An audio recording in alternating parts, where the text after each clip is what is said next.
Hello दोस्तों, आप सब कैसे हैं। आइए प्रवीण सर ऑनलाइन क्लासेस 2.0 में आज हम लोग क्लास 10th का त्रिकोणमिति का सारणी पढ़ रहे हैं, जो इससे बोर्ड में हम लोग को कम से कम 10 नंबर का पूछा जाता है।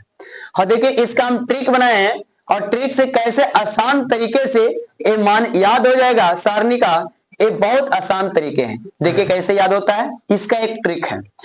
यहाँ पे साइन थीटा, यहाँ पे नियम है कि 0 आधा, आधा के √3/2 और 1, माने कि 0 आधा, आधा के रूट, माने कि 0 आधा, आधा के रूट कर दीजिए √3/2 और 1। यहां तक तो सबको याद है कि 0 आधा, आधा के √3/2 और 1। इसको याद करने का ट्रिक यही है। अब देखिएगा, बस यहाँ पे साइन के पूरा लिख लिए, पूरा बस साइन का उल्टा लिख दीजिए। ध्यान दीजिएगा, साइन के पूरा का लिख दीजिए उल्टा। तो यहाँ पे जो साइन में जितना माने उस टोटल उल्टा, मैंने 1 यहाँ है तो 1 यहाँ लिख दीजिए, √3/2 यहाँ है तो √3/2 यहाँ लिख दीजिए। यहाँ पे 1/√3 है तो यहाँ पे 1/√2 है ना, और यहाँ पे 1/2 है और यहाँ पे 0 है। ठीक, अब ये तो हो गया कि यहाँ पे साइन को अब जो लिखे थे 0 आधा, आधा के √3/2 और 1, माने कि साइन 0 डिग्री का मान 0 हो गया, और साइन 30 का मान 1/2 हो गया, और साइन 45 का मान 1/√2 हो गया, और साइन 60 का मान √3/2 हो गया, और साइन 90 का मान 1। बस इसी का सिर्फ उल्टा, माने यहाँ 1 है तो यहाँ भी 1 हो गया, यहाँ √3/2 हो जाएगा, यहाँ पे 1/√2 हो जाएगा, यहाँ पे 1/2 हो जाएगा, और यहाँ पे 0। मगर अब यहाँ पे सेम था तब ना। अब tan के सर, तो हम लोग जानते हैं कि tan का जो हम लोग यहाँ पे tan थीटा बराबर जानते हैं क्या होता है, साइन थीटा बटा कॉस थीटा। साइन थीटा क्या होता है, कॉस थीटा। लिखाए थे कि साइन थीटा, tan थीटा होता है साइन थीटा बटा कॉस थीटा। तो यहाँ साइन थीटा बटा कॉस थीटा, माने कि आपको कॉस कितना है, साइन कितना है 0, और यहाँ पे क्या होगा 1। तो 1 में 0 से भाग करिएगा तो क्या आएगा, आप लोग सबको पता है कि 1 में 0 से भाग करिएगा, है ना, 1 में 0 से गुना करिएगा, भाग करिए तो क्या आएगा 0 आएगा। क्या आएगा 0। अब देखिएगा यहाँ पे 1/2 और यहाँ पे क्या होगा √3/2, है ना।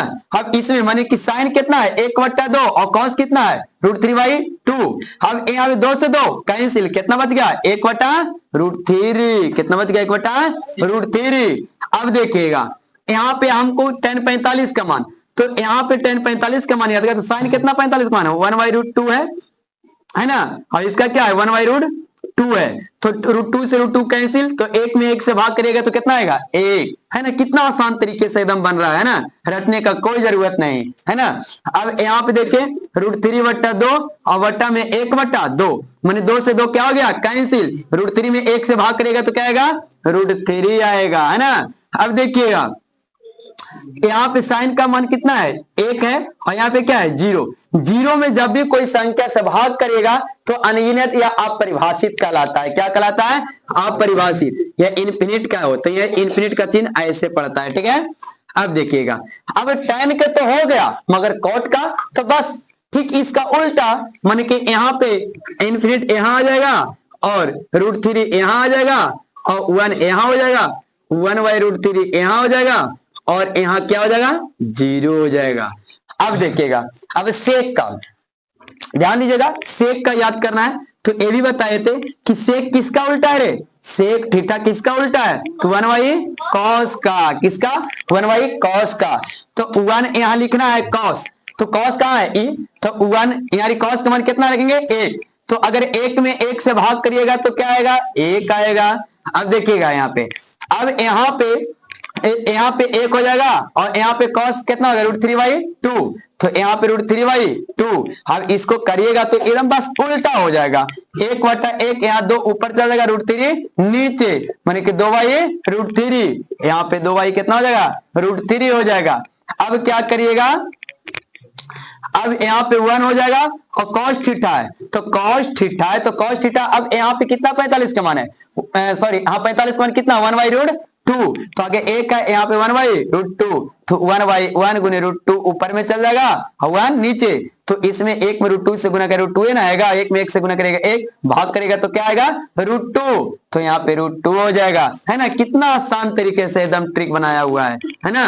अब देखिएगा यहाँ पे 1/cos 1 हो जाएगा, cos देखिएगा cos 60 का मान 1/2, 1/2 तो 1/1 हो जाएगा, यहाँ 2 ऊपर में चल जाएगा, 1 नीचे में, 1 में 2 से गुना करेगा 2 हो जाएगा, 1 में 1 से गुना करेगा 1, 1 में 2 से डिवाइड करेगा तो कितना 2, बहुत आसान तरीके से, है ना। अब देखिएगा फिर क्या करेंगे, अब यहाँ पे ध्यान दीजिएगा 1 cos, अब cos 90 का मान कितना है 0, कितना 0, तो 0 में कोई भी संख्या से अगर भाग करते तो क्या होता है अपरिभाषित होता है, क्या होता है अपरिभाषित, है ना, ये अपरिभाषित कहलाता है, ठीक है। अब बस सेक का जो मान लिखे बस इसका उल्टा, है ना, जो सेक का मान लिखे उसका उल्टा, माने अपरिभाषित यहाँ आ जाएगा, 2 यहाँ आ जाएगा, है ना, √2 यहाँ हो जाएगा और 2/√3 यहाँ हो जाएगा, है ना, और 1 यहाँ हो जाएगा। देखिए कितना आसान तरीके से बन गया ना। अब देखिएगा, अब यहाँ पे खाली सीधा मान बता देते हैं, है ना, अपने अपने किताब में मिला लीजिएगा, ठीक है। देखिए sin 0 का मान क्या होता है 0, sin 0 का मान कितना होता है 0, sin 30 के मान 1/2, sin 30 के मान 1/2, sin 45 के मान 1/√2 और sin 60 के मान √3/2, sin 90 के मान कितना 1। अब देखिए cos 0 का मान कितना 1 और cos 30 का मान कितना √3/2 और यहाँ cos 45 का मान कितना 1/√2 और cos 60 का मान कितना 1/2 और cos 90 का मान कितना 0। अब tan 0 का मान कितना 0, tan 30 का मान 1/√3, tan 45 का मान कितना 1, tan 60 का मान कितना √3, tan 90 का मान कितना। अब cot 0 का मान क्या अपरिभाषित, cot 30 का मान कितना √3, cot 45 का मान कितना 1, cot 60 का मान कितना 1/√3, cot 90 का मान कितना 0, है ना। sec 0 का मान कितना 1, sec 30 का मान कितना 2/√3, sec 45 का मान कितना √2, sec 60 का मान कितना 2, sec 90 का मान कितना अपरिभाषित, cosec 0 का मान क्या अपरिभाषित, cosec 30 का मान कितना 2, cosec 45 का मान कितना √2, cosec 60 का मान कितना 2/√3, cosec 90 का मान कितना 1। तो इसका फार्मूला याद करने का तरीका है क्या, इसको याद करने का तरीका यही है कि 0 का आधा पर √3/2 और 1, खाली सिर्फ सम का याद रखिएगा तो आपको टोटल के टोटल एकदम आसान तरीके से मान आपको याद हो जाएगा। हाँ, आप एग्जाम बोर्ड में इससे 5 से 10 नंबर आता है तो आप इसको आराम तरीके में आसान तरीके से आप लिख लीजिएगा। तो इसलिए वीडियो अच्छा लगा होगा लाइक सब्सक्राइब और शेयर करिएगा।